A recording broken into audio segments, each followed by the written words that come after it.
الحمدللہ وکفی والصلاة والسلام علی عبادہ الذین اصطفی خصوصاً علی افضلہم وخاتم النبیین محمد الامین وعلی آلہ وصحبہ اجمعین اما بعد فقد قال اللہ تبارک وتعالی کما ورد فی سورة المدثر اعوذ باللہ من الشیطان الرجیم بسم اللہ الرحمن الرحیم یا ایہا المدثر قم فانذر وربک فکبر وثیابک فطہر والرجز فاہجر ولا تمنن تستکثر ولربک فاصبر صدق اللہ العظیم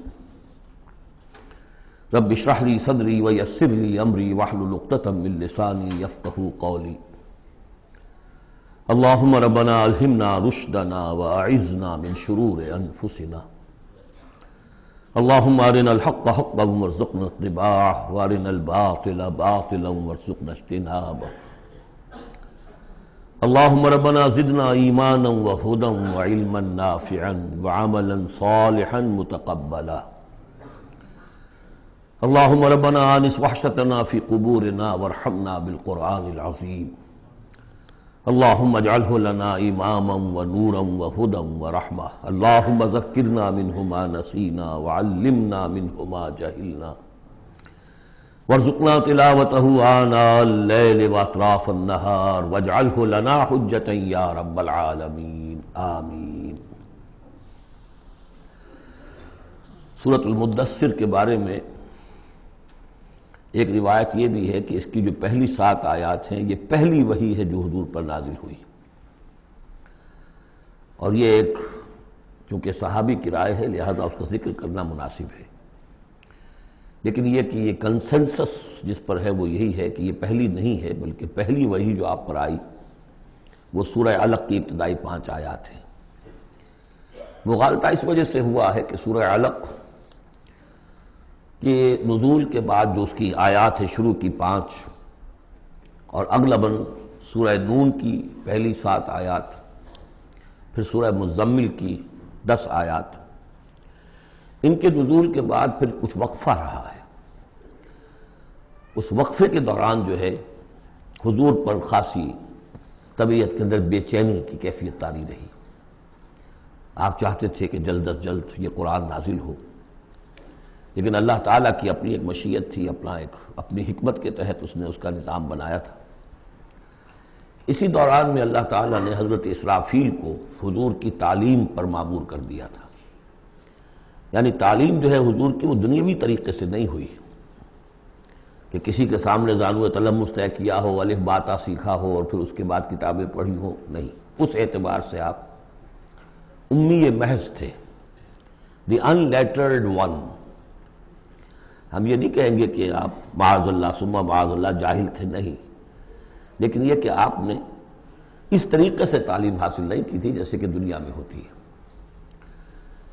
لیکن یہ کہ شوق جو قرآن مجید کا آپ کو تھا اس کی وجہ سے آپ کو جلدی، اور جب یہ وقفہ ہوتا تھا تو بہت شام گزرتا تھا، اور تعلیم اس دوران میں ہو رہی ہے حضرت اسرافیل کے ذریعے۔ پھر وہ واقعہ پیش آیا جو پہلے بھی میں آپ کو بتا چکا ہوں کہ حضور فرماتے ہیں کہ اپنی اسی شش و پنج میں جبکہ مجھ پر صدمے کی کیفیت تھی، میں ایک روز غار حرا سے نیچے اتر رہا تھا کہ آواز آئی یا محمد۔ میں نے ادھر ادھر دیکھا، دائیں بائیں پیچھے، سامنے کوئی نظر نہیں آیا، تو کچھ خوف سا طاری ہوا طبیعت پر، بربرائے طب بشری۔ تھوڑی دیر چند قدم آگے گیا، پھر یا محمد، پھر وہی کیفیت ہوئی میرے ساتھ۔ اب زیادہ تشویش لاحق ہو گئی، کوئی نظر نہیں آ رہا، پکار رہا ہے کوئی۔ تیسری مرتبہ یا محمد کہا تو اچانک آپ کی نگاہ اٹھی تو حضرت جبرائیل، وہی فرشتہ کہ جو غار حرا میں آیا تھا، اس کو آپ نے دیکھا کہ وہ پورے افق پر اس طریقے سے ہے کہ پورا افق اس سے بھر گیا ہے، اصل ملک کی صورت میں دیکھا۔ غار حرا میں کس کیفیت میں آیا تھا یہ بعد میں آپ کو بتاؤں گا، لیکن یہ کہ وہ مشابہت تو ایسی تھی کہ حضور نے پہچان لیا کہ یہ وہی فرشتہ ہے جو غار حرا میں آیا تھا، لیکن یہ کہ شکل یہ بالکل مختلف، یہ اصل ملک کی شکل تھی جس کو دیکھا ہے آپ نے ان آنکھوں سے۔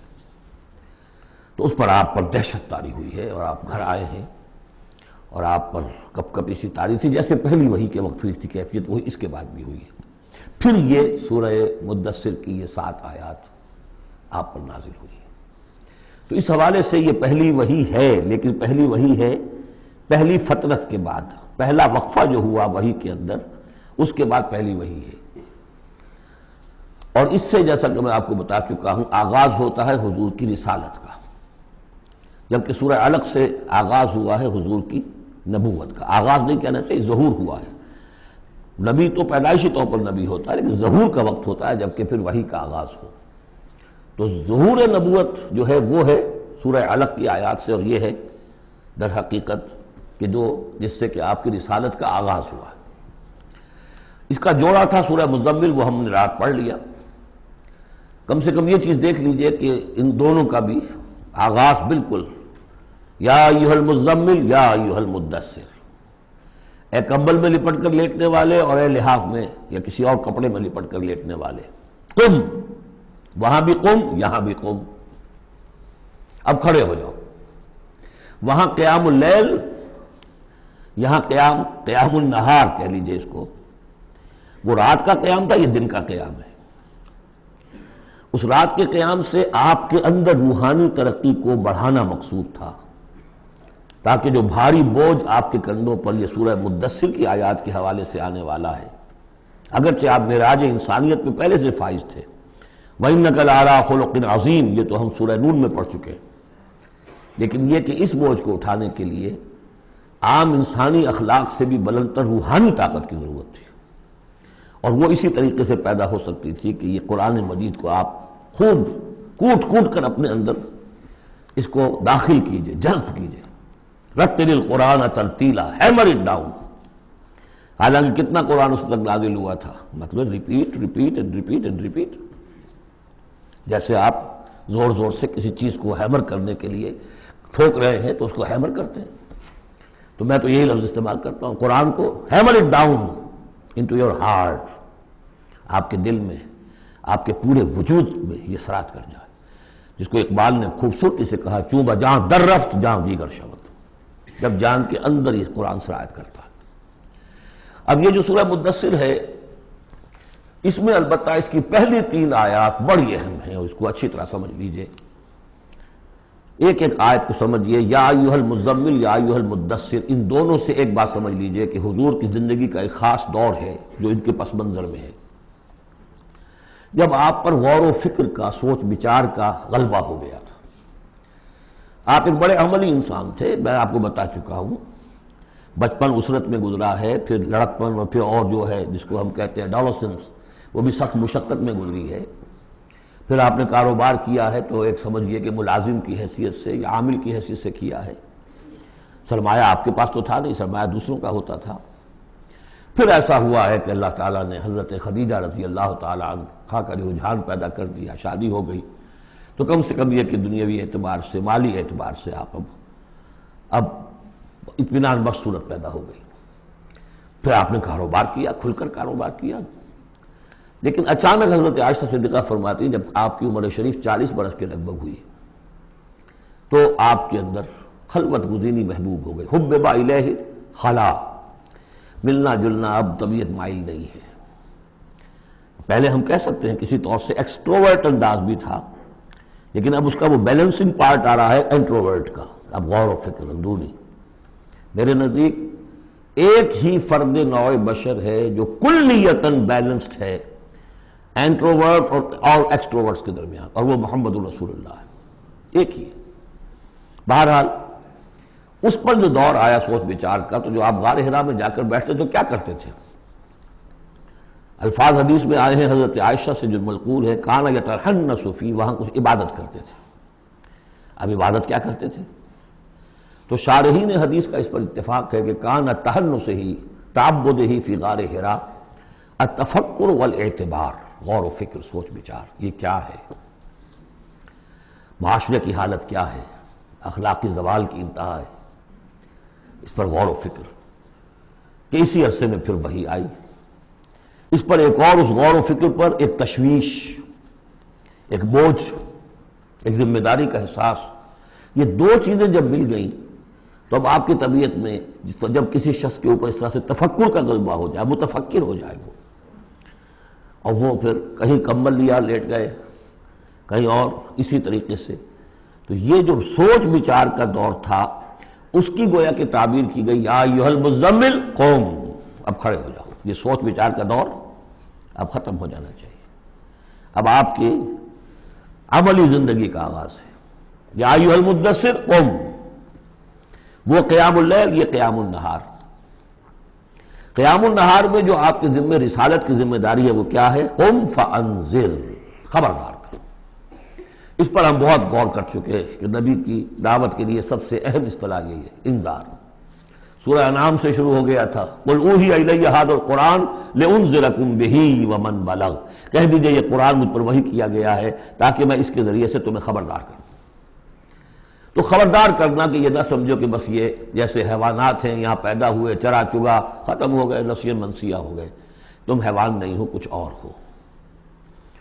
تمہارے اندر اللہ نے اپنی روح پھونکی ہے، عظیم ترین امانت کائنات کی، جسے نہ پہاڑ اٹھا سکے نہ آسمان اٹھا سکے. وہ امانت ہے جو تم نے اٹھائی ہے، اور اس امانت کی جواب دہی ہے، ذمہ داری ہے، اس کی اکاؤنٹیبلٹی ہے. تمہیں سب کو مرنے کے بعد اٹھا لیا جائے گا. واللہ لتموتن کما تنامون ثم تبعثن کما تستيقظون ثم لتحسبن بما تعملون ثم لتجزون بالاحسان احسانا وبالسوء سوءا وانها لجنة ابدا او نار ابدا. یہ ہے انذار. نبی کی دعوت کا نقطہ آغاز انذار آخرت. لیکن اس کا ہدف کیا ہے؟ اس کا ہدف جو ہے کوئی خانقاہی نظام بنانا نہیں ہے. اس کا ہدف صرف کوئی تعلیم و تعلم کا نظام قائم کرنا نہیں ہے. ہدف کیا ہے؟ ربک فکبر، اپنے رب کو بڑا کرو. کیا مطلب ہے؟ رب تو بڑا ہے، کیا بڑا کریں گے؟ اس کی بڑائی مانی نہیں جا رہی، اس کے خلاف بغاوت ہے. ظہر الفساد فی البر والبحر، اس کی بڑائی منواؤ، اس کی بڑائی نافذ کرو. اسی کے لیے یہی لفظ ہے، وہ نیوکلیس ہے جس سے کہ پھر سمجھیے بیج ہے یا گٹھلی ہے جس سے کہ تمام الفاظ نکلے ہیں. اقامت الدین، دین کو قائم کرو. لِیُظْہِرَہُ عَلَى الدِّینِ کُلِّہ، تاکہ اس دین حق کو تمام کے تمام نظام دین پر، نظام زندگی پر نافذ کیا جائے، غالب کیا جائے. مختلف اصطلاحات ہیں. لِتَکُونَ کَلِمَۃُ اللہِ الْعُلْیَا، تاکہ اللہ کی بات سب سے اونچی ہو جائے. وَیَکُونَ الدِّینُ کُلُّہُ لِلَّہِ، دین کل کا کل اللہ کے لیے. یہ سب کیا ہے؟ تکبیر رب. وَرَبَّکَ فَکَبِّرْ. تو یہ تین آیتیں اس اعتبار سے کہ حضور کا ایک خاص دور، تدبر، تفکر، پھر فکر مندی، یہ بھی بتا دیا تھا ورقہ ابن نوفل نے. اب دیکھیے انہیں صحابی نہیں سمجھا جاتا. کیوں؟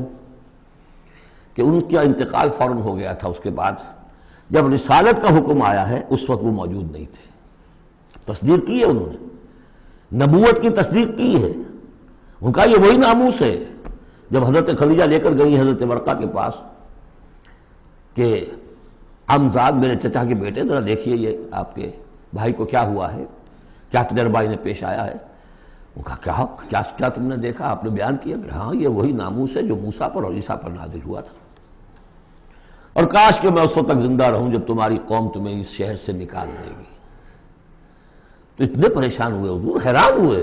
اب مخرجیہم، کیا وہ مجھے یہاں سے نکال دیں گے؟ توقع نہیں. وہ تو مجھ سے بڑی محبت کرتے ہیں، میرے قدموں تلے اپنی نگاہیں بچھاتے ہیں، ہر جگہ مجھے خوش آمدید کہا جاتا ہے، کیسے ممکن مجھے نکال دیں گے؟ کہا کہ نہیں، یہ پیغام جس کے ذمے بھی آیا ہے اس پیغام کا پہنچانا، اس کی قوم اس کی دشمن ہو جاتی ہے. تو اب یہ تشویش ہے نا حضور کو. یہ دور ہے در حقیقت یا ایھا المزمل قم، یا ایھا المدثر قم. اب یہ جوڑے ہونے کا کانسیپٹ بھی سامنے ہو گیا. وہ قم اللیل ہے اور یہ قم فی النہار ہے. یہاں دعوت اور رسالت کا معاملہ ہے، کیونکہ ان آیات کے نزول سے قبل ابھی آپ کو اپنی دعوت کی تبلیغ کا حکم ملا ہی نہیں تھا. تو چونکہ ورقہ ابن نوفل کا انتقال ہو گیا، ان کا شمار جو ہے صحابہ میں نہیں ہوتا۔ اب اس کے بعد مزید جو آیات ہیں، وَثِيَابَكَ فَطَهِّرْ، اپنے کپڑوں کو پاک کر رکھنے کا اہتمام کیجیے۔ اب ان کی بہت صوفیانہ طرز پہ بھی تعبیر کی گئی ہے۔ ثیاب سے مطلب جو ہے وہ کپڑے نہیں ہے صرف، بلکہ دل بھی ہے۔ وَالرُّجْزَ فَاجُر، ہر قسم کی گندگی سے، گندگی ظاہری ہو اور یا باطنی ہو، باطنی گندگی ہے کہ اللہ کے سوا کسی اور سے لو لگی ہوئی ہو، اس شرک کو اندر سے کاٹیے، اور کوئی نجاست ہے تو اس کو باہر سے صاف کیجیے۔ وَلَا تَمْنُن تَسْتَكْثِرْ، اور دیکھیے ایسا نہ کیجیے کہ کسی پریشان دھرے کہ آپ کو جواب میں اس سے بھلا خیر کوئی ملے۔ آدمی کرتا ہے میں دے رہا ہوں یہ ملے گا واپس، یہ بھی کبھی دے گا، آپ اس کو زیادہ چاہنے کی توقع بھی نہ دیجیے۔ یہ تو عام ترجمہ کیا گیا ہے، لیکن مجھے پسند ہے جو مولانا اصلاحی صاحب نے ترجمہ کیا ہے۔ وَلَا تَمْنُن، منن کے معنی توڑنے کے بھی ہوتے ہیں، کاٹ دینا۔ وَلَا تَمْنُن، دیکھو اپنی اس جد و جہد کو، اپنی اس جو بھی آپ کے ذمہ فرض منصبی عائد کیا گیا ہے اس کے ضمن میں اپنی کوشش کو منقطع نہ کر دینا، جو بھی حالات ہوں جاری رکھنا۔ تستکثر، بہت بڑے نتیجے نکلیں گے انشاءاللہ، کثرت کے ساتھ آپ کو وقت تو لگے گا، لیکن یہ کہ پھر آپ کا جو ہے بول بالا ہوگا۔ وَلِرَبِّكَ فَاصْبِرْ، اور اپنے رب کے لیے صبر کیجیے۔ اور یہ میں عرض کر چکا ہوں، صبر کے ساتھ لام آ جائے تو انتظار کیجیے، اپنے رب کے حکم کا انتظار کیا کیجیے، جو بھی حکم آئے اس پر عمل کیجیے۔ یہ 7 آیات ہیں۔ تو یوں سمجھیے کہ اس سورت کا ایک خاص جو ہے مناسبت قائم ہوتی ہے سورہ علق سے۔ اس سورت کے بھی 3 حصے ہیں، کل ہم دیکھیں گے انشاءاللہ۔ اس سورت کے بھی 3 حصے ہیں۔ پہلے حصے میں تو حضور سے یہ خطاب آ گیا، مکمل ہو گیا 7 آیات میں۔ اب اس کے بعد 3 آیات میں قیامت کا نقشہ کھینچا گیا۔ فَإِذَا نُقِرَ فِي النَّاقُورِ، جب سور میں پھونکا جائے گا، فَذَلِكَ يَوْمَئِذٍ يَوْمٌ عَسِيرٌ، تو وہ دن بہت سخت دن ہوگا۔ عَلَى الْكَافِرِينَ غَيْرُ يَسِيرٌ، کافروں پر وہ ہلکا نہیں ہوگا۔ یہ وہی دن ہے جس کے بارے میں سورہ مزمل میں ہم پڑھ چکے ہیں۔ یومًا یجعل الولدان شیبا السماء منفطر بہ، پھٹ پڑنے کو ہے آسمان اس کے ساتھ، اور وہ دن ایسا ہے کہ جو بچوں کو بوڑھا کر دے گا۔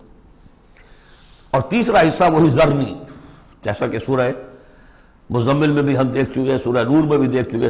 وَذَرْنِي وَمَنْ خَلَقْتُ وَحِيدًا، چھوڑیے مجھ کو اور اس کو جس کو میں نے بنایا ہے اکلوتا، اکیلا۔ اس کے بارے میں اجماع ہے کہ یہ آیات جو ہیں ولید بن مغیرہ کے لیے نازل ہوئی۔ بڑی جائیدادیں تھیں اس کی دونوں شہروں میں، قریتین عظیم، جو ایک مکہ اور ایک طائف، ٹوین سٹیز تھی، اور اس کی جائیداد، اس کے باغات، پیسے بہت، اللہ نے اولاد بہت دی تھی۔ خود یہ اکلوتا تھا اپنے ماں باپ کا، وحیدہ بنایا میں نے اسے، اکیلا تھا وہ۔ وَجَعَلْتُ لَهُ مَالًا مَمْدُودًا، اور اسے میں نے بہت سا مال دے دیا جو پھیلا ہوا مال ہے، شہروں کے اندر جائیداد ہے بکھری ہوئی ہے۔ وَبَنِينَ شُهُودًا، اور بیٹے میں نے دیے اسے جو اس کے نگاہوں کے سامنے رہتے ہیں۔ یہ بھی کسی شخص کی تونگری اور مرفہ الحالی کی علامت ہے کہ بیٹے اس کی نگاہوں کے سامنے ہوں، وہ ایکسپورٹ نہ ہو گئے ہوں امریکہ اور یورپ، معلوم ہوا کہ وہ تو گئے ہوئے ہیں بیٹے، ان کو دیکھنے کو بھی آنکھیں ترستیاں ہیں، سمجھے آپ، وہ تو پھر معلوم ہوا کہ کوئی بڑی ہی پتلی حالت ہے۔ شہودہ، بیٹے سامنے موجود ہے۔ وَمَهَّدتُّ لَهُ تَمْهِيدًا، میں نے اس کے لیے خوب بستر بچھا دیا تھا، خوب تمہید کی تھی۔ ثُمَّ يَطْمَعُ أَنْ أَزِيدَ، پھر وہ چاہتا ہے کہ میں اور بھی دوں اسے، کلا، بس اب نہیں۔ إِنَّهُ كَانَ لِآيَاتِنَا عَنِيدًا، یقیناً وہ ہماری آیات کا مخالف اور دشمن بن گیا۔ وہ یہ تھا کہ ذہین بھی بہت تھا یہ شخص، اور یہ محسوس کرتا تھا کہ جو وہ محمد کہہ رہے ہیں ٹھیک ہے، لیکن یہ کہ یہ ساری میری جائیدادیں، میرے رشتے، میری دوستیاں، میری چودراہٹ، اس سب کا رسم کیسے لے لوں؟ تو یہی وہ شخص ہے جو سب سے زیادہ کمپرومائز کے لیے آپ پر زور ڈالتا تھا کہ محمد اس طرح نہ کرو، کچھ نہ کچھ اپنی بات منوا لو، کچھ لوگوں کی مانو۔ یہ جو رفت پڑ رہی ہے، a house divided amongst itself can not stand, قریش جو ہیں آپس میں تقسیم ہو جائیں گے تو پھر ہماری حیثیت کیا رہے گی؟ بہت مدبر انسان تھا، ایسا نہیں تھا کہ، تو یہ اس کی ساری ذہانت اور فطانت جو ہے، جس کو آپ ورلڈلی وائز کہتے ہیں، وہ بہت ذہین تھا اس اعتبار سے، اس دنیا کے حوالے سے۔ اور وہی شخص تھا، تو اس کا معاملہ یہ ہوا کہ ایک مرتبہ یہ کہیں گفتگو ہو رہی تھی بیٹھ کر چوپال میں کہ کیا کہیں ہم میں سے کوئی کہتا ہے یہ جادوگر ہے، کوئی کہتا ہے یہ شاعر ہے، باہر سے لوگ آتے ہیں، وہ جب سنتے ہیں مختلف قول تو وہ پریشان ہو جاتے ہیں، وہ سمجھتے ہیں کہ یہ خود پریشان ہے، جب یہ مختلف الخیال ہیں تو چلو میں خود جا کے اس شخص سے مل کر دیکھوں وہ کیا ہے۔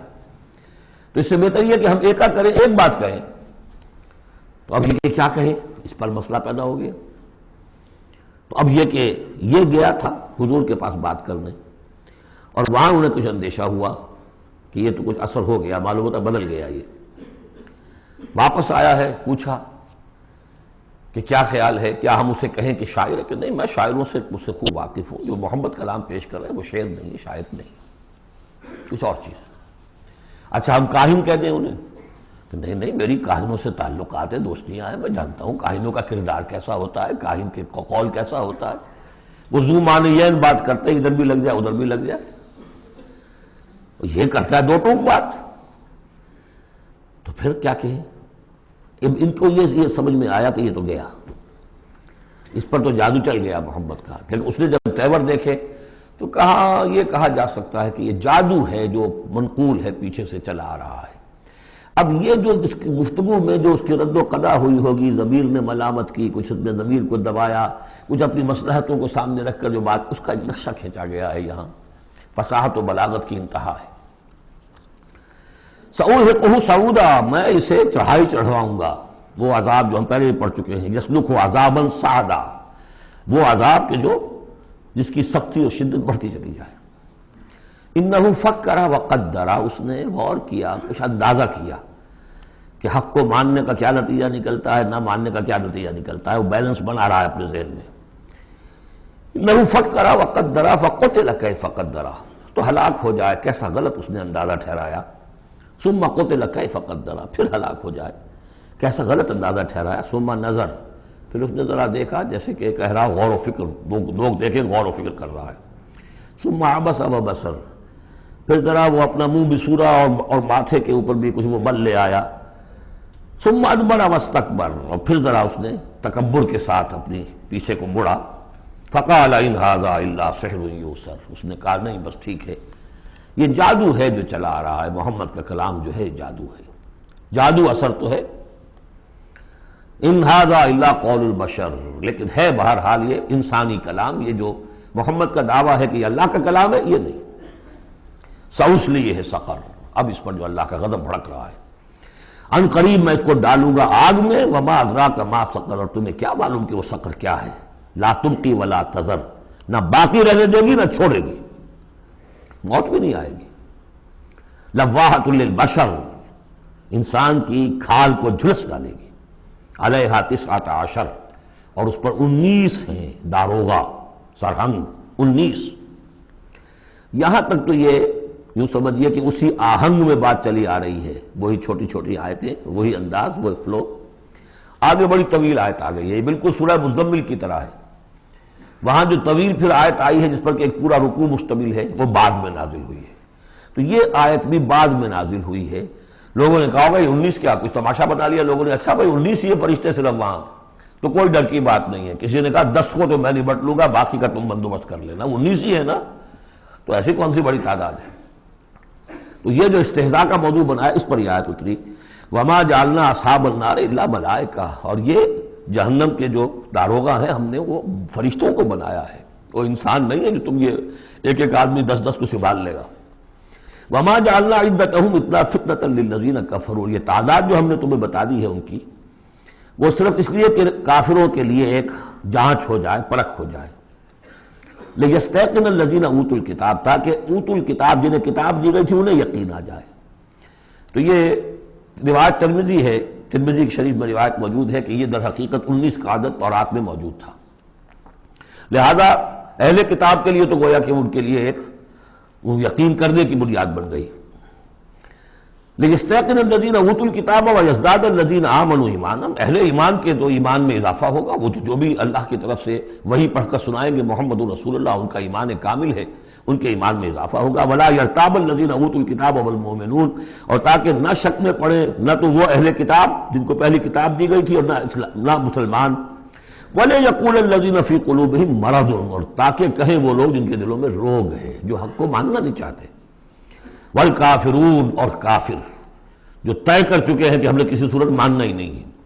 ماذا اراد اللہ بہذا، مسئلہ یہ کیا اللہ نے 19 کا اعداد کر کے کیا مراد ہے اس سے۔ کذالک یضل اللہ من یشاء، اسی طرح اللہ تعالیٰ گمراہ کر دیتا ہے جس کو چاہتا ہے، ویہدی من یشاء، اور ہدایت دیتا ہے جس کو چاہتا ہے۔ وما یعلم جنود ربک الا هو، اور تیرے رب کے جو لشکر ہیں انہیں تو کوئی جانتا ہی نہیں سوائے اس کے. وما ہی الا ذکری للبشر، اور یہ جو آیات قرآنیہ ہیں، یہ مؤنث آیا ہے تو آیات کے اوپر اس کو لے جائیے، یہ کچھ نہیں ہے سوائے اس کے کہ انسانوں کے لیے یاد دہانی ہے، نصیحت ہے، تذکیر ہے، تذکرہ ہے. اب یہ 31ویں آیت تھی کہ جو اتنی لمبی تھی، وما جعلنا اصحاب النار الا ملائکہ سے شروع ہو کر یہ صاحب بتا رہا ہے کہ اس کا اسلوب مختلف ہے، یہ یا مدنی دور کی ہے یا یہ کہ بہرحال یعنی یوں سمجھیے کہ ہجرت سے متصل قبل کی، جیسے وہ آیت میں آپ کو بتا چکا ہوں. اب یہاں سے پھر وہی آہنگ شروع ہو رہا ہے جو پہلے تھا. کلا والقمر واللیل اذ ادبر والصبح اذا اسفر انہا لإحدی الکبر. کیوں نہیں، قسم ہے چاند کی، اور قسم ہے رات کی جبکہ وہ پیٹھ موڑے، پیٹھ پھیرے جانے لگے. والصبح اذا اسفر، اور قسم ہے صبح کی جبکہ وہ روشن ہو جاتی ہے، روشن کر دیتی ہے. اس میں اشارہ ہو رہا ہے در حقیقت کہ فترت وحی کی رات چلی آ رہی تھی. 600 برس سے نزول وحی کا سلسلہ منقطع تھا، وہ جس کا انہوں نے جنات میں تذکرہ کیا تھا من بعد کتاب موسیٰ. اس میں بس روشنی ہوتی تھی تو ایسی ہی جیسے کہ مستعار روشنی چاند کی روشنی ہوتی ہے جو راتوں کو بھی ہوتی ہے، بس اس درجے میں ہدایت آسمانی اور ہدایت خداوندی دنیا میں رہ گئی تھی. لیکن اب محمد الرسول اللہ کی رسالت و نبوت کا خورشید طلوع ہو گیا ہے، اب دن روشن ہو گیا. کلا والقمر واللیل اذ ادبر والصبح اذا اسفر، ان تین کو قسموں کو ذرا یاد رکھیے گا، یہ آگے چل کر بڑی اہمیت کے ساتھ ان کا حوالہ پھر آئے گا کہ رات کی تاریکی تھی، اب رات جا رہی ہے، اور اس میں جو تھی صرف چاند کی روشنی تھی جو مستعار تھی. سابقہ نبوتوں کی تعلیم وغیرہ جو بھی تھی باقی تھی، کچھ بگڑ گئی، کچھ تھی، کچھ پولیوٹڈ ہو گئی، کچھ صحیح تھی. اب سورج طلوع ہو گیا، والصبح اذا اسفر انہا لإحدی الکبر، اور اب یہ ایک بہت بڑی باتوں میں کی ایک بات ہے. نبوت محمدی کوئی معمولی بات نہیں، رسالت محمدی انہا لإحدی الکبر نذیرا للبشر، خبردار کرنے کے لیے انسانوں کے لیے. لمن شاء منکم ان یتقدم او یتأخر، جو بھی تم میں سے چاہے کہ وہ آگے بڑھے یا پیچھے رہ جائے. ابو بکر آگے بڑھے، ابو لہب پیچھے رہ گیا، ہمیشہ کے لیے پیچھے رہ گیا. حمزہ اور عمر ذرا تھوڑی دیر کے بعد آ گئے، درجات ہیں. لمن شاء منکم ان یتقدم او یتأخر، جو بھی تم میں سے چاہے تقدم کرے، آگے بڑھے، صدیقیت کا مقام حاصل کر لے. جو شخص چاہے ذرا اور تھوڑی دیر انتظار کر کے آئے گا، والذین تبعوہم بإحسان کے درجے میں آئے گا، سابقون الاولون کے درجے سے نکل جائے گا. اور پھر کیا کہ اس کے بعد ایسے بھی ہوں گے کہ جن کو بالکل ہمت ہی نہیں ہوگی، وہ واقعتاً مستقل طور پر کفر میں رہ گئے. لمن شاء منکم ان یتقدم او یتأخر کل نفس بما کسبت رہینہ، ہر جان جو کچھ کہ اس نے کمایا ہے اس کے عوض رہن ہے، اسے وہ چیز اب وصول کرنی ہوگی. الا اصحاب الیمین، سوائے ان کے کہ جو داہنے والے ہوں گے، جنہیں دیا جائے گا ان کا اعمال نامہ داہنے ہاتھ میں. فی جنات یتساءلون، وہ جنتوں میں ہوں گے، ایک دوسرے سے پوچھتے ہوں گے عن المجرمین، گناہگاروں کے بارے میں.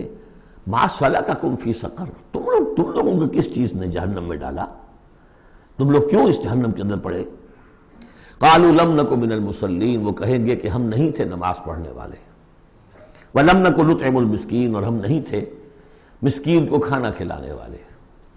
ورنہ وَكُنَّا نَخُوضُ مَعَ الْخَائِضِينَ، اور ہم تو ایسے ہی بس مذاق ہی میں لگے رہے، باتوں کے بال کی کھال اتارتے رہے، ہم نے سنجیدگی سے سوچا ہی نہیں. وَكُنَّا نُكَذِّبُ بِيَوْمِ الدِّينِ، اور سب سے بڑھ کر یہ last but not the least, ہم جزا و سزا کے دن کا انکار کرتے رہے. حتی اتانا الیقین، یہاں تک کہ موت کا وقت آ گیا.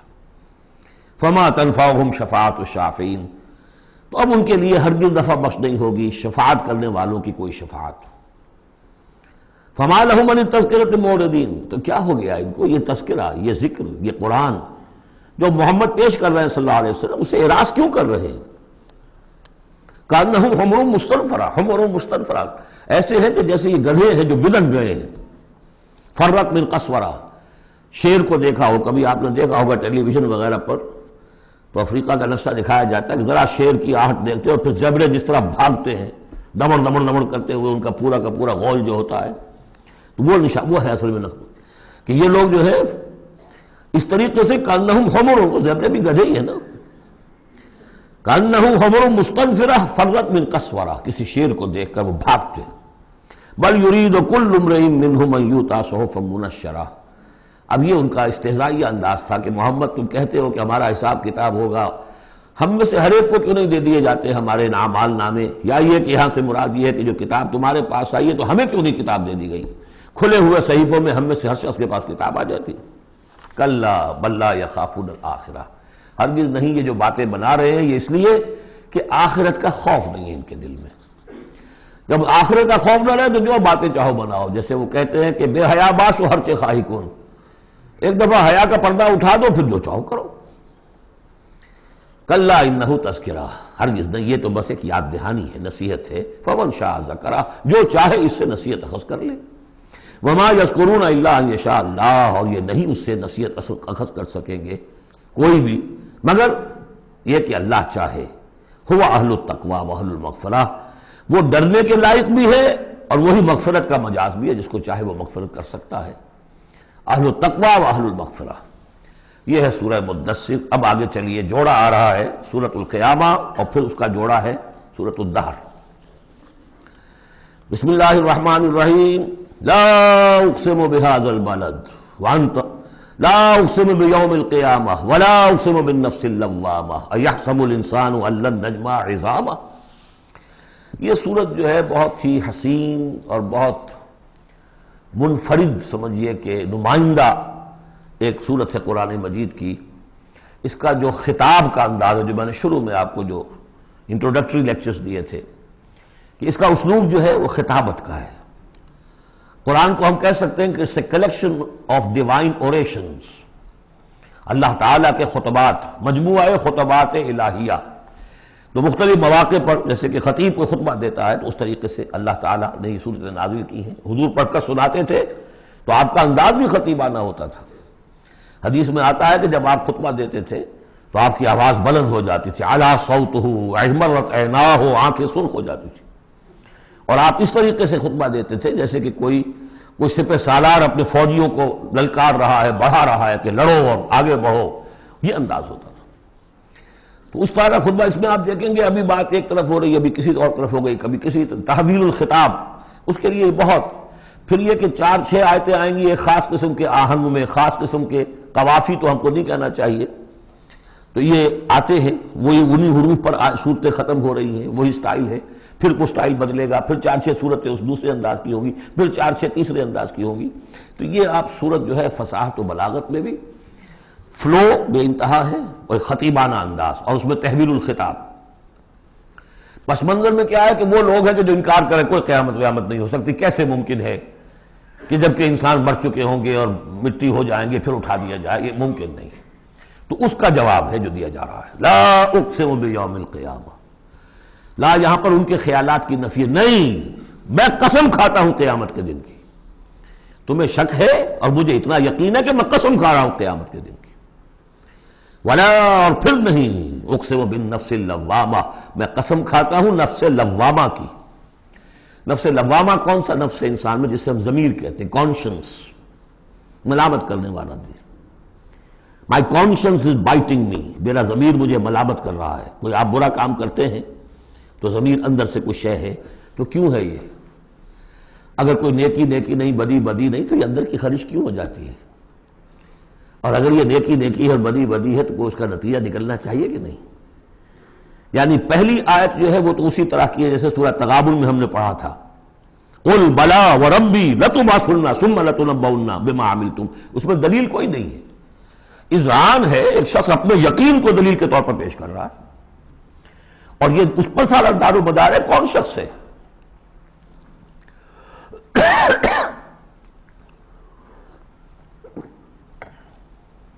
ایسا شخص کہ جس سے کبھی کوئی جھوٹ کا تجربہ کسی کو نہیں ہوا، وہ کہہ رہا ہے.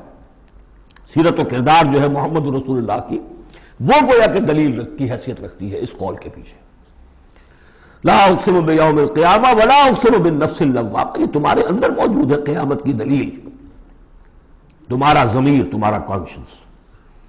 ایحسب الانسان ان لن نجمع عظامہ، کیا انسان یہ گمان کرتا ہے ہم اس کی ہڈیاں جمع نہیں کر سکیں گے؟ بلا قادرین، کیوں نہیں، ہم پوری طرح قادر ہیں علی ان نسوی بنانا، یہاں کننا محضوظ سمجھنا چاہیے، بلا کننا قادرین علی ان نسوی بنانا، بس کہ ہم اس کی ایک ایک پور کو برابر کر دیں گے۔ بل یرید الانسان لیفجر امامہ، اصل سبب جو ہے آخرت کے انکار کا وہ یہ ہے کہ انسان چاہتا ہے کہ فسق و فجور جس کا عادی ہو گیا اسے جاری رکھے، حرام خوری چھوڑنی نہیں، جس عیش کا خوگر ہو گیا ہوں اس کو چھوڑ نہیں سکتا، قیامت کو مانوں گا تو پھر دیکھنا پڑے گا کیا غلط ہے کیا صحیح ہے، کیا جائز ہے کیا ناجائز ہے۔ اس لیے جیسے کہ بلی کو دیکھ کر کبوتر آنکھ بند کر لے، اب ظاہر بات ہے کہ وہ بلی تو نہیں ختم ہو جائے گی، در حقیقت یہ قیامت سے آنکھیں چراتے ہیں، آنکھیں بند کر رہے ہیں، اس لیے کہ انہیں پتا ہے کہ ہم نے کیا آگے بھیجا ہے اور آگے بھی کرنے کا وہی ارادہ ہے۔ بل یرید الانسان لیفجر امامہ یسأل ایان یوم القیامہ، پوچھتا ہے بڑے استہزائی انداز میں، اچھا جی کب ہوگا یہ قیامت کا دن؟ تو جواب بھی اسی انداز میں ہے، یوم ہم علی النار یفتنون کی طرح۔ فرمایا فاذا برق البصر، جب وہ قیامت آئے گی نگاہیں چدھیا جائیں گی، خسف القمر، چاند بے نور ہو جائے گا، یا یہ کہ چاند دھس جائے گا سورج کے اندر، وجمع الشمس والقمر، اور سورج اور چاند یکجا کر دیے جائیں گے۔ یہ جو ہے کشش ثقل کا جو باہمی ثقل ہے ان کروں کا، اس کے نظام میں ذرا سی کہیں گڑبڑ ہو اور پھر تو یہ سب کے سب ایک دوسرے سے ٹکرائیں گے۔ فَإِذَا بَرِقَ الْبَصَرُ وَخَسَفَ الْقَمَرُ وَجُمِعَ الشَّمْسُ وَالْقَمَرُ يَقُولُ الْإِنسَانُ يَوْمَئِذٍ أَيْنَ الْمَفَرُّ، یہی انسان اس دن کہے گا ہے کوئی جگہ بھاگ جانے کی؟ کلا، نہیں، لا وزر، کوئی ٹھکانہ نہیں ہے۔ الی ربک یومئذ المستقر، اس دن تو تمہیں اپنے رب ہی کے حضور میں جا کھڑے ہونا ہے۔ ینبأ الانسان یومئذ بما قدم واخر، اور جتلا دیا جائے گا انسان کو اس دن جو کچھ اس نے آگے بھیجا ہوگا جو پیچھے چھوڑا ہوگا۔ ہم اعمال نیک ہوں یا بد ہوں اس کا کچھ حصہ آگے بھیج دیتے ہیں اپنی زندگی میں، کچھ اس کے پیچھے جو اثرات چلتے ہیں اس کا حساب بھی بعد میں جاری رہتا ہے، وہ ڈیبٹ کریڈٹ جو ہے ہمارے کھاتے میں ہوتا رہے گا۔ تم نے یہ نیک کام شروع کیا تھا، آگے آگے پھیل رہا ہے، تو جو اور اس کام میں شریک ہے ان کا اجر بھی رہے گا، وہ پورا رہے گا، ان کے اجر میں سے کمی نہیں ہوگی، لیکن اتنا ہی حساب آپ کے کام میں بھی درج ہوتا رہے گا۔ اسی طریقے سے کسی نے برا کام شروع کیا تھا، جب تک جہاں تک اس کے اثرات جائیں گے تو انسان کو بتا دیا جائے گا یہ تو آپ نے اپنی موت سے پہلے آگے ہی بھیج دیا تھا، یہ تو آپ کے وہ اعمال ہیں، اور یہ ذرا وہ ہے پیچھے اس کے جو اثرات ہیں۔ بل الانسان علی نفسہ بصیرہ، اور انسان کو تو جتلانے کی ضرورت بھی نہیں ہوگی کہ بتایا جائے، ہر انسان کو خود معلوم ہوگا کہ میں کتنے پانی میں ہوں۔ انسان اپنے نفس پر خود بصیرت رکھتا ہے۔ وَلَوْ أَلْقَىٰ مَعَاذِيرَ، چاہے کتنے ہی وہ بہانے پیش کرے۔ ہوتا ہے کہ انسان کوئی شخص جو ہے بڑا چرب زبان ہے اور وہ اپنے آپ کو بالکل ریشنلائز کر لیتا ہے اپنے طرز عمل کو، میں نے ٹھیک کیا، صحیح کیا، کوئی غلط بات نہیں ہے، عذرات موجود ہیں، تو معترضین کی تو زبان بند ہو جاتی ہے، اب کچھ نہیں کہہ سکتے، لیکن یہ کہ اس کا دل اس کو بتا رہا ہوتا ہے کہ تو جھوٹا ہے۔ بل الانسان علی نفسہ بصیرہ ولو القیٰ معاذیرہ لا تحرک بہ لسانک لتعجل بہ، عجلت والا مضمون یہ بالکل ابتدا میں یہاں آیا تھا۔ اے نبی آپ اس قرآن کے، اب دیکھیے اب گفتگو حضور سے شروع ہو گئی، ابھی تک انسان جو منکرین تھے ان کی بات ہو رہی تھی، شروع میں امامہ، عظامہ، قیامہ، اور اس کے بعد بصر، قمر، مفر، وزر، مستقر، اب یہ پھر اس کے بعد بصیرہ، معاذیرہ، اب اس کے بعد اور بدل رہے ہیں۔ لا تحرک بہ لسانک لتعجل بہ، آپ اس قرآن کے ذریعے سے قرآن کے ساتھ اپنی زبان کو تیزی سے حرکت نہ دیں کہ جلدی سے آپ اس کو یاد کر لیں۔ ان علینا جمعہ وقرآنہ، ہمارے ذمے ہے اس کو جمع کر دینا اور پڑھوا دینا، جمع بھی کر دینا کہ اس میں سے کوئی حصہ جو ہے آپ بھولیں نہیں، اور قرآن بھی اس کی ترتیب بھی ہم بتاتے جائیں گے کہ اب جو وہی آئی ہے اس کو کہاں رکھنا ہے تاکہ اس کی ترتیب معین ہو جائے۔ فَإِذَا قَرَأْنَاهُ فَاتَّبِعْ قُرْآنَهُ، پھر جب ہم پڑھوائیں اس کو جس ترتیب سے اسی کی پیروی کیجیے گا۔ یہ ترتیب وہ ہے ترتیب مصحف جس کے تحت کے قرآن مرتب کیا گیا، اور ہم مانتے ہیں کہ یہ ترتیب نزول کی نہیں ہے، نزول کے ساتھ ہی اللہ تعالیٰ کا حکم آتا تھا کہ اب یہ وہی فلاں جگہ ہوگی۔ ثم ان علینا بیانہ، پھر ہمارے ذمے ہے اس کو واضح کر دینا بھی، جیسے کہ ہم دیکھ چکے ہیں قرآن مجید کی تبیین کرتا ہے۔ سورہ نساء میں دو احکام کے بارے میں آئے گا، یستفتونک، اور حالانکہ وہ حکم آ چکا ہے سورہ نساء میں پہلے، لیکن لوگوں نے سوال کیا تو قل اللہ یفتیکم فی الکلالہ، تو جاؤ اللہ واضح کر دیتا ہے، تم پر ابھی واضح نہیں ہوئی کلالہ کی بات، لو واضح کر دیتا ہے۔ تو قرآن کے اندر بھی بعد میں واضح کر دی گئی چیزیں، اور یہ کہ پھر حدیث جو ہے سب سے بڑی شے ہے کہ جو اس کی بیان کرنے والی ہے۔ جو انزلنا الیک الذکر لتبین للناس ما نزل الیہم، یہ ذکر ہم نے اے محمد آپ پر نازل کیا ہے تاکہ آپ واضح کریں اس کو ان لوگوں کے لیے جن کے لیے ہم نے اسے نازل کیا ہے۔ نازل آپ پر کیا ہے، صرف آپ کے لیے تو نہیں کیا ہے آپ پر، نازل کیا ہے لوگوں کے لیے۔ اب ان کو واضح کرنا، اس کے اندر کہیں اگر کوئی اشکال ہو تو اسے حل کرنا، کہیں کوئی اگر اجمال ہے تو اس کی تفصیل بیان کرنا، یہ آپ کا کام۔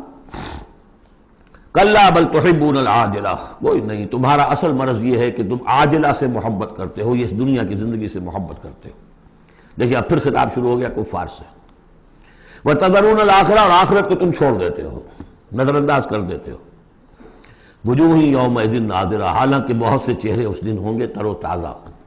میدان قیامت میں کھڑے ہوں گے تو جیسے اسکول چلڈرن کھڑے ہوتے ہیں اپنا رزلٹ سننے کے لیے، تو بعضوں کے چہرے کھلے ہوتے ہیں، پہلے سے معلوم ہے انہیں کیا کچھ کر کے آئے تھے، اور بعض کے چہروں کے اوپر دھواں ہے، اس لیے ہے کہ انہیں پتا ہے کہ کیا ہی کچھ نہیں تھا، فیل تو ہونا ہی ہونا ہے۔ تو چاہے اب رزلٹ ڈکلیئر نہیں ہوا، رزلٹ ان کے چہروں پر لکھا ہوا ہے۔ تو وجوہ یومئذ ناظرہ، بہت سے چہرے ہوں گے تر و تازہ، الی ربہا ناظرہ، اپنے رب کی طرف دیکھتے ہوئے۔ اس میں بعض لوگوں نے یہ کہا ہے کہ ناظرہ سے مراد ہے انتظار کر رہے ہوں گے اپنے رب کی رحمت کا، اس لیے کہ رویت باری تعالیٰ جو ہے وہ تو ممکن نہیں ہے کہ میدان حشر میں ہو جائے، لیکن میرے نزدیک انہی حضرات کی رائے زیادہ صائب ہے جو سمجھتے ہیں کہ رویت ہوگی۔ اہل ایمان کو عین میدان حشر میں بھی ایک درجے کی رویت باری تعالیٰ سے مشرف کیا جائے گا، یہ مضمون آ جائے گا سورہ مطففین میں واضح ہو جائے گا۔ اس کے برعکس وجوہ یومئذ باسرہ، بہت سے چہرے ہوں گے اس روز سوکھے ہوئے، اترے ہوئے، اداس۔ تظن ان یفعل بها فاقرہ، ان کو یقین ہوگا کہ اب ان کے ساتھ وہ سلوک ہوگا جو ان کی ریڑھ کی ہڈیاں توڑ کے رکھ دے گا۔ کلا اذا بلغت التراقی، اب ایک نقشہ دکھایا جا رہا ہے، ایک تو بڑی قیامت ہے، فاذا برق البصر وخسف القمر وجمع الشمس والقمر یقول الانسان یومئذ این المفر۔ ایک تو وہ ایک قیامت ہے جو فرد کی قیامت ہے، موت جب آتی ہے، قیامت صغریٰ۔ کلا اذا بلغت التراقی، جب یہ جان آ کے پھنس جاتی ہے ہنسلیوں میں۔ وقیل من راق، کہا جاتا ہے کوئی جھاڑ پھونک کرنے والا۔ بڑے بڑے ریشنلسٹ بھی اس مرحلے پر آ کر، بابا ڈاکٹروں نے جواب دے دیا، حکیموں نے جواب دے دیا، چلو کوئی تعویذ گنڈا کچھ ہو، کہیں سے کوئی جھاڑ پھونک کوئی تو ہو، کسی طریقے سے ہو، تو آخری درجے میں وہ بھی انسان چیخ پکار کر لیتا ہے۔ قیل من راق، ہے کوئی جھاڑ پھونک کرنے والا۔ وظن انہ الفراق، اور گمان ہو گیا اس کو کہ اب تو فراق ہے، جانا ہے، یہ گھر بھی چھوڑنا ہے جو بڑے چاؤ سے بنایا تھا، اور یہ آل اولاد کو بھی چھوڑ کر جانا ہے۔ والتفت الساق بالساق، اور وہ جو جان کندنی کا عالم ہوتا ہے تو پنڈلی پنڈلی سے لپٹ رہی ہے، جان نکلنی شروع ہوتی ہے جسم کے نچلے حصے سے۔ الی ربک یومئذ المساق، اس دن تو تمہیں اپنے رب ہی کی طرف دھکیلے جانا ہے۔ پھر بدل گئے قوافی، فلا صدق ولا صلی، تو نہ اس نے تصدیق کی نہ نماز پڑھی، ولیکن کذب وتولی، بلکہ جھٹلا دیا اور پیٹھ موڑ لی۔ تصویر لفظی ہے جو نقشہ اس وقت ہوتا تھا۔ ثم ذهب الى اهله يتمطى، اور پھر چلا اپنے گھر والوں کے پاس اکڑتا ہوا جا رہا ہے۔ حضور کی بات کو تو نظر انداز کر دیا، امشو، چلو چلو یہاں سے، وَاصْبِرُوا عَلَىٰ آلِهَتِكُمْ، صبر کرو، جا کے جمے رہو اپنے آلہہ پر۔ ذهب الى اهله يتمطى، اولیٰ لك فاولیٰ ثم اولیٰ لك فاولیٰ، افسوس ہے تجھ پر اور افسوس ہے تجھ پر، اور پھر افسوس ہے تجھ پر، اور پھر افسوس ہے تجھ پر۔ اَيَحْسَبُ الْإِنسَانُ أَن يُتْرَكَ سُدًى، کیا انسان یہ سمجھتا ہے کہ اسے یوں ہی چھوڑ دیا جائے گا؟ کوئی باز پرس نہیں، کوئی حساب کتاب نہیں، کوئی جواب طلبی نہیں، کوئی اجر نہیں، کوئی سزا نہیں، کوئی جزا نہیں۔ أَلَمْ يَكُنْ نُطْفَةً مِّن مَّنِيٍّ يُمْنَىٰ، کیا نہیں تھا وہ ایک گندے پانی کی بوند جو ٹپکائی گئی؟ ثُمَّ كَانَ عَلَقًا، پھر وہ ایک جوک کے مانند تھا کہ جو رحم مادر کی دیوار کے ساتھ چمٹی ہوئی تھی۔ عَلَقَةً فَخَلَقَ فَسَوَّىٰ، پھر اسی کو اس نے بنایا، اسی میں نقش و نگار بنا دیے، اسی میں آنکھیں آ گئیں، اسی میں کان آ گئے، اسی میں کیا کیا بنایا۔ فی ظلمات ثلاث، تین پردوں کے اندر۔ فجعل منہ الزوجین، اسی سے بنا دیے، کسی کو نر کسی کو مادہ، کسی کو مؤنث کسی کو مذکر۔ الیس ذلک بقادر علی ان یحیی الموتى، عقل کے اندھو یہ سوچو وہ ہستی جو یہ سب کچھ کر رہی ہے وہ اس پر قادر نہیں ہوگی کہ مردہ کو زندہ کر دے؟ جو تمہارا مشاہدہ ہے گندے پانی کی ایک بوند سے، افلاطون بھی اسی سے آ گیا، اور مقراط بھی، اور سقراط بھی، اور ظاہر بات ہے انبیاء بھی وہیں سے آئے ہیں۔ کہاں سے آئے ہیں؟ ایک ہی استثناء ہے نا حضرت عیسیٰ علیہ السلام کا، باقی تو سب کہاں سے آئے؟ وہیں سے آئے۔ سارے اولیاء اللہ کہاں سے آئے؟ وہیں سے آئے۔ گندے پانی کی بوند، اس سے کیا کچھ وہ بناتا ہے؟ تو تمہارا یہ خیال ہے کہ وہ مردہ کو زندہ نہیں کر سکے گا، اتنا عاجز ہو گیا۔ فعینا بالخلق الاول بل ہم فی لبس فی الخلق من خلق جدید۔ اس کے بعد جیسا کہ یہ سوال ہے، بلا کیوں نہیں؟ پروردگار یقیناً الیس ذلک بقادر بلا نشہد انک قادر علی ان تحیی الموتى، ہم اس پر گواہ ہیں۔ سورۃ الدہر۔ اب دیکھیے جس مضمون سے سورہ قیامہ ختم ہوئی تھی، جوڑا وہاں سے شروع ہو رہا ہے۔ الم یکن نطفۃ من منی یمنی ثم خلق فسوی، آپ نے دیکھ لیا۔ اب دیکھیے بسم اللہ الرحمن الرحیم، هل اتى على الانسان حین من الدہر لم یکن شیئا مذکورا، کیا انسان پر نہیں آیا تھا ایک وقت ایسا بھی اس دہر میں سے، اس زمانے میں سے انسان نکلا ہے نا۔ قلزم ہستی سے تو ابرا ہے مانند حباب، تو قلزم ٹائم، اس ٹائم کا بھی ایک بہت بڑا سمندر ہے، اسی سے ہم ابھر کر آئے ہیں۔ هل اتى على الانسان حین من الدہر لم یکن شیئا مذکورا، قابل ذکر شے ہی نہیں تھا وہ۔ کوئی پسند کرتا ہے اس کا ذکر کرنا؟ اب کیا کرے، قرآن میں تو لفظ آتا ہے، اس کو ہمیں ترجمہ کرنا پڑتا ہے، ورنہ ظاہر بات ہے کہ آدمی پسند بھی نہیں کرتا کہ اس کا ذکر کیا جائے۔ اس چیز سے لم یکن شیئا مذکورا، وہ شے جو زبان پہ لانے کے لائق نہیں ہے، اس سے پیدا کیا گیا۔ انا خلقنا الانسان من نطفۃ امشاج، ہم نے انسان کو پیدا کیا ہے ملے جلے نطفے سے۔ اب بتائیے کہ اس کو کیا سمجھا ہوگا پہلے، جبکہ معلوم نہیں تھا۔ امشاج ملا جلا، مرد کی طرف سے سپرمیٹوزوان آ رہا ہے، ماں کی طرف سے اووم آ رہا ہے، ان دونوں کے اجتماع سے پھر وہ زائگوٹ وجود میں آتا ہے، نبتلی ہے، اور پھر اس کو ہم مختلف ادوار میں سے گزار رہے ہیں، نطفہ اور علقہ اور مضغہ، ہم الٹتے پلٹتے رہے اسے، یا اس کا یہ مطلب یہ بھی ہے کہ ہم نے یہ تخلیق کی ہے اسے جانچنے کے لیے، پرکھنے کے لیے، ابتلا کے لیے۔ فَجَعَلْنَاهُ سَمِيعًا بَصِيرًا، پھر ہم نے اس کو بنا دیا سننے والا، دیکھنے والا۔ اِنَّا هَدَيْنَاهُ السَّبِيلَ، اور پھر ہم نے اسے راہ سجھا دی۔ فطرت کے اندر وہ راہ کی ہدایت موجود ہے، ایمان ہے ہماری روح کے اندر۔ ہدیناہ السبیل، ہم نے وہ راستہ دکھایا ہوا ہے اس کو، اندھا بہرا نہیں بھیجا دنیا کے اندر، ایک اسے ظاہری آنکھ دی ہے، ایک باطنی آنکھ بھی دی ہے اسے، روح پھونکی ہے اس میں۔ انا ہدینا السبیل، اور اس کے بعد اس کو آزادی دے دی، اما شاکرا و اما کفورا، چاہے تو شکر گزار بن کر زندگی گزارے اور چاہے ناشکرا ہو کر۔ البتہ ان دونوں حالتوں میں انجام مختلف ہوگا۔ انا اعتدنا للکافرین سلاسل واغلالا وسعیرا، کافروں کے لیے ہم نے تیار کر رکھی ہے زنجیریں اور توق اور دہتی ہوئی آگ۔ اس کے برعکس ان الابرار یشربون من کاس کان مزاجھا کافورا، ہمارے نیکوکار بندے جو ہوں گے وہ پیئیں گے اس پیالے میں سے جس میں کافور کی ملونی ہوگی، شراب طہور اور اس میں کافور ملی ہوئی۔ عین یشرب بہا عباد اللہ یفجرونہا تفجیرا، اور یہ چشمہ ہوگا جس کے پاس بیٹھ کر، جس کے کنارے بیٹھ کر پیئیں گے اللہ کے بندے، اور وہ اس چشمے کو جس طرح چاہیں گے اپنے اپنے علاقوں کے اندر اس کی شاخیں نکال کر لے جائیں گے۔ یوفون بالنذر، وہ نذر کو پورا کرتے ہیں۔ وَيَخَافُونَ يَوْمًا كَانَ شَرُّهُ مُسْتَطِيرًا، اور ڈرتے رہتے ہیں اس دن سے جس کا کہ شر پھیل جانے والی شے، قیامت کا دن۔ وَيُطْعِمُونَ الطَّعَامَ عَلَىٰ حُبِّهِ مِسْكِينًا وَيَتِيمًا وَأَسِيرًا، اور کھانا کھلاتے ہیں وہ اس کی محبت پر یا اس کی محبت کے علی الرغم، دونوں ترجمے اس کے، اللہ کی محبت میں کھلاتے ہیں کھانا، یا اس کھانے یا مال کی محبت کے علی الرغم کھلاتے ہیں۔ نفس میں تو اس کے بخل ہے، شوق ہے، لیکن یہ کہ اس شوق کے خلاف وہ کام کر رہا ہے، حل چلا رہا ہے اپنے اس دل کے اندر۔ متصدقین ان المصدقین والمصدقات وقرضوا اللہ قرضا حسنا، مسکینا و یتیما و اسیرا، مسکین کو، یتیم کو اور اسیر کو۔ انما نطعمکم لوجہ اللہ، یہ بھی کہتے جاتے ہیں ہم آپ کو یہ کھانا کھلا رہے ہیں صرف اللہ کو راضی کرنے کے لیے، لا نرید منکم جزاء ولا شکورا، آپ سے ہمیں نہ کوئی بدلہ چاہیے یہاں تک کہ شکریہ بھی نہیں چاہیے، ہم تو جو کام کر رہے ہیں صرف اپنے رب کو راضی کرنے کے لیے۔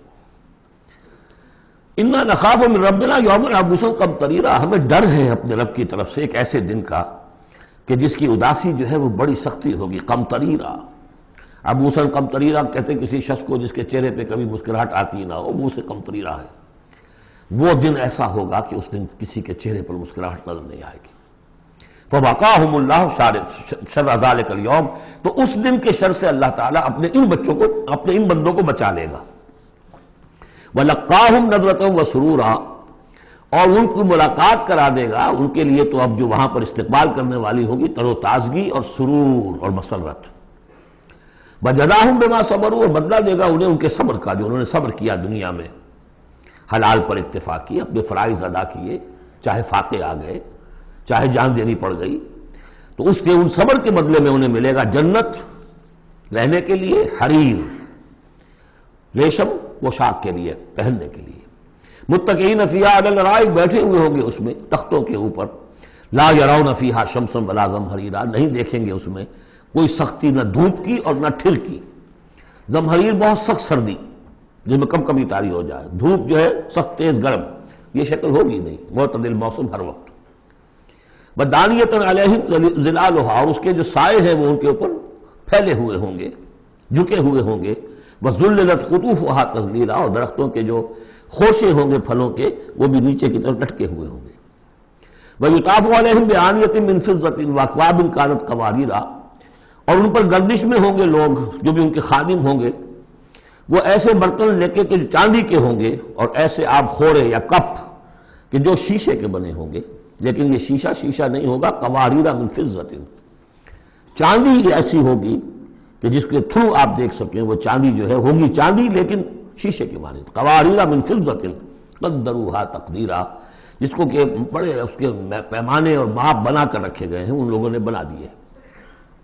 وَيُسْقَوْنَ فِيهَا كَأْسًا كَانَ مِزَاجُهَا زَنْجَبِيلًا، پلائے جائیں گے اس میں وہ جام کہ جس میں ملونی ہوگی سونٹ کی، عَيْنًا فِيهَا تُسَمَّىٰ سَلْسَبِيلًا، یہ بھی ایک چشمہ ہوگا جنت میں جس کا نام ہے سلسبیل۔ وَيَطُوفُ عَلَيْهِمْ وِلْدَانٌ مُخَلَّدُونَ، اور ان پر ہر وقت گردش میں رہیں گے ان کے وہ لڑکے، وہ چھوکرے، وہ ان کے بوائز، ان کے خادم جو ہمیشہ اسی عمر کے اسی شکل میں رہیں گے۔ اذا رأیتہم حسبتہم لؤلؤا منثورا، اور وہ بھی جب تم انہیں دیکھو گے محسوس کرو گے کہ جیسے یہ تو لؤلؤا موتی ہے بکھرے ہوئے، وہ بھی نہایت خوبصورت ہوں گے۔ وَإِذَا رَأَيْتَ ثَمَّ رَأَيْتَ نَعِيمًا وَمُلْكًا كَبِيرًا، جہاں بھی دیکھو گے وہیں دیکھو گے کہ نعمتیں ہی نعمتیں ہیں اور بڑی بادشاہی ہے جو اللہ نے دے دی ہے اپنے ان نیک بندوں کو۔ عَالِيَهُمْ ثِيَابُ سُنْدُسٍ خُضْرٌ وَإِسْتَبْرَقٌ، ان کے اوپر ہوں گے کپڑے باریک ریشم کے، سبز وَإِسْتَبْرَقٌ، اور گاڑھے کے، نیچے کے جسم کے لیے گاڑھا لباس اور اوپر کے لیے باریک لباس۔ وَأَحُلُّوا أَسَاوِرَ مِن فِضَّةٍ، اور انہیں کنگن پہنائے جائیں گے چاندی کے۔ وَسَقَاهُمْ رَبُّهُمْ شَرَابًا طَهُورًا، اور پلائے گا انہیں ان کا پروردگار پاک مشروب، شراب جو پاک ہوگا۔ إِنَّ هَذَا كَانَ لَكُمْ جَزَاءً، اور کہا جائے گا یہ آپ لوگوں کا بدلہ ہے۔ وَكَانَ سَعْيُكُمْ مَشْكُورًا، اور یقیناً آپ کی جد و جہد، آپ کی بھاگ دوڑ دنیا میں جو آپ نے کی اللہ کے لیے، اللہ کے دین کے لیے، وہ سفل ہوئی، مقبول ہو گئی، اس لیے آپ کو یہ چیزیں بدلے میں ملی۔ اِنَّا نَحْنُ نَزَّلْنَا عَلَيْكَ الْقُرْآنَ تَنزِيلًا، اے نبی ہم نے آپ پر اس قرآن کو اتارا ہے بطرز تنزیل، تھوڑا تھوڑا کر کے۔ فَاصْبِرْ لِحُکْمِ رَبِّکَ، بس انتظار کیجئے اپنے رب کے فیصلے کا، یعنی آپ جلدی نہ کیجئے، یہ وہاں اس کے مقابلے میں آ گیا۔ وَلَا تُحَرِّكْ بِهِ لِسَانَكَ لِتَعْجَلَ بِهِ إِنَّ عَلَيْنَا جَمْعَهُ وَقُرْآنَهُ، ہم نے اسے بطور تنزیل ہی نازل کرنا ہے، تو آپ ذرا انتظار کیا کیجئے رب کا۔ وَلَا تُطِعْ مِنْهُمْ عَاصِمًا أَوْ كَفُورًا، اور یہ جو کشاکش اب شروع ہو رہی ہے اس میں بھی آپ کو بہت صبر کرنا پڑے گا، نہ صرف قرآن کے لیے صبر کرنا پڑے گا ان تمام اس سارے کشاکش میں، لیکن یہ کہ آپ کسی گناہگار اور ناشکرے کی بات سنیے ہی نہ، ان کی باتوں پر دھیان ہی نہ دیجیے۔ وَاذْكُرِ اسْمَ رَبِّكَ بُكْرَةً وَأَصِيلًا، اور اپنے رب کے نام کی مالا جپا کیجیے صبح شام۔ وَمِنَ اللَّيْلِ فَاسْجُدْ لَهُ، اور رات کے ایک حصے میں اس کے لیے سجدہ کیا کیجیے۔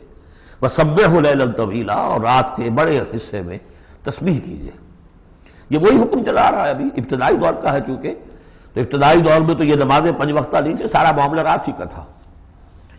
سورہ مزمل سے چلا آ رہا ہے معاملہ، قم اللیل الا قلیلا نصفہ وانقص منہ قلیلا اور زد علیہ ورتل القرآن ترتیلا، تو لیلا طویلا۔ بعد میں جب 5 وقتہ نماز کا نظام آ گیا، اب اس کو مختصر کر کے تہجد، اور وہ بھی سب کے لیے نہیں، وہ بھی حضور کے لیے فرمایا نافلۃ لک ومن اللیل فتہجد بہ نافلۃ لک، حضور کے لیے تو وہ بھی بمنزلہ فرض تھی، لیکن باقی لوگوں کے لیے نفل ہے، وہ جو چاہیں کریں۔ لیکن حضور کے لیے بھی وہ نفل جو ہے وہ فرض کے حکم میں ہے، یعنی نفلی فرض ہے، وہ اضافی فرض ہے کہ باقی سب نمازیں فرض ہیں ہی ہے، ایک اضافی فرض ہے آپ کے لیے نافلۃ لک، باقی سب کے لیے وہ نفل ہے۔ ان ہؤلاء یحبون العاجلۃ ویذرون وراءہم یوما ثقیلا، یہ لوگ اصل میں دنیا کو دنیا سے محبت کرتے ہیں۔ دیکھیے وہی مضمون آ گیا جو سورہ قیامہ میں، کلا بل تحبون العاجلۃ وتذرون الآخرہ وجوہ یومئذ ناظرۃ الی ربہا ناظرہ۔ تو ان ہؤلاء یحبون العاجلۃ ویذرون وراءہم یوما ثقیلا، یہ محبت کرتے ہیں اس عاجلہ سے، اس نقد زندگی سے، فوری زندگی کو، اور چھوڑے بیٹھے ہوئے ہیں جو ان کے پیچھے ایک بڑا بھاری دن آنے والا قیامت کا دن، اس کا تصور نکالا ہوا ہے۔ یوما یجعل الولدان شیبا السماء منفطر بہ وراءہم یوما ثقیلا، جو ان کے پیچھے بھاری دن ہے۔ نحن خلقناہم وشددنا اسرہم، ہم نے ہی ان کو تخلیق فرمایا اور ان کے جوڑ خوب مضبوط باندھے ہیں۔ وَإِذَا شِئْنَا بَدَّلْنَا أَمْثَالَهُمْ تَبْدِيلًا، جب چاہیں گے ان جیسے اور لے آئیں گے ان کو بدل کر۔ مجھے تیسرا مقام ہے کہ جس سے دلیل یہ ملتی ہے کہ جب باعث بعد الموت ہوگا تو ہم جیسے ہمارا جسم ہے ویسا ہی جسم ہمیں دیا جائے گا۔ باقی وہ مفہوم بھی اس میں لوگ نکالتے ہیں کہ اللہ چاہے تو کسی ایک قوم کو ہٹائے دوسری کو لے آئے، لیکن میرے نزدیک چونکہ تخلیق کے ساتھ ہے یہ، اس لیے نحن خلقناہم وشددنا اسرہم، پہلے جو ہم نے بنایا ان کے جوڑ بند ہم نے مضبوط کیے ہیں۔ وَإِذَا شِئْنَا بَدَّلْنَا أَمْثَالَهُمْ تَبْدِيلًا، ایسے ہی اور بنائیں گے۔ ان هذه تذکرہ، یقیناً یہ تو ایک یاد دہانی ہے، نصیحت ہے۔ فمن شاء اتخذ الى ربہ سبیلا، تو جو چاہے اپنے رب کی طرف، اپنے پروردگار کی طرف راستہ اختیار کر لے، سلوک، اللہ کی طرف سلوک، سیر الی اللہ، اللہ کی طرف آگے بڑھنا، تقرب الی اللہ، سیر الی اللہ، سلوک الی اللہ، مختلف اصطلاحات۔ وما تشاءون الا ان یشاء اللہ، اور تمہارے چاہے کچھ نہیں ہو سکتا جب تک کہ اللہ نہ چاہے۔ ان اللہ کان علیما حکیما، یقینا اللہ تعالی سب کو جاننے والا ہے، کمال حکمت والا۔ یدخل من یشاء فی رحمتہ، وہ داخل کرے گا اپنی رحمت میں جس کو چاہے گا۔ اب اس میں یشاء کا فاعل یہ بھی ہو سکتا ہے جو چاہے گا کہ داخل ہو، یعنی جو ہم نے سورہ بنی اسرائیل میں پڑھا تھا، ومن کان یرید الآخرۃ ومن اراد الآخرۃ وسعی لہا سعیہا وہو مومن، جس شخص نے آخرت کو اپنا اصل مقصود بنا لیا اور اس کے لیے محنت کی ویسی جیسی کہ اس کے لیے محنت کی جانی چاہیے اور وہ مومن ہو، فاولئک کان سعیہم مشکورا، ان کی سعی اور جہد جو ہے اللہ کے ہاں قبول ہوگی۔ تو دونوں اس کے ترجمے ہو سکتے ہیں، اللہ چاہے گا، اور ظاہر بات ہے کہ کوئی بھی کام ہو چاہے اس دنیا کا ہو آخرت کا ہو، ان دونوں مشیتوں کے ملنے سے ہوتا ہے۔ میں نے چاہا کہ اس شے کو اٹھاؤں، اللہ کا اذن ہوا تو میں اٹھا سکتا ہوں، ورنہ نہیں۔ تو کوئی کام بھی ہم نہیں کر سکتے۔ میں نے آپ سے عرض کیا تھا اہل سنت کے ہاں ہمارے اعمال بھی مخلوق ہیں اللہ کے، واللہ خلقکم وما تعملون، اللہ نے تمہیں بھی پیدا کیا اور جو تمہارے عمل ہیں ان کو بھی پیدا اللہ کرتا ہے۔ ہم قاسم اعمال ہیں اپنے نیت اور ارادے کی وجہ سے، لیکن خالق اعمال اللہ ہی ہے۔ وما تشاءون الا ان یشاء اللہ ان اللہ کان علیما حکیما یدخل من یشاء فی رحمتہ والظالمین اعد لهم عذابا علیما، باقی رہ گئے ظالم، گناہگار، مشرک، ان کے لیے تو اس نے خوب تیار کیا ہوا ہے بہت ہی دردناک، المناک، تکلیف دہ عذاب۔ اللہم اعذنا من ذالک، اللہم اجرنا من ذالک، ربنا تقبل منا انک انت السمیع العلیم وتب علینا انک انت التواب الرحیم۔ بارک اللہ لی ولکم فی القرآن العظیم ونفعنی وإیاکم بالآیات والذکر الحکیم۔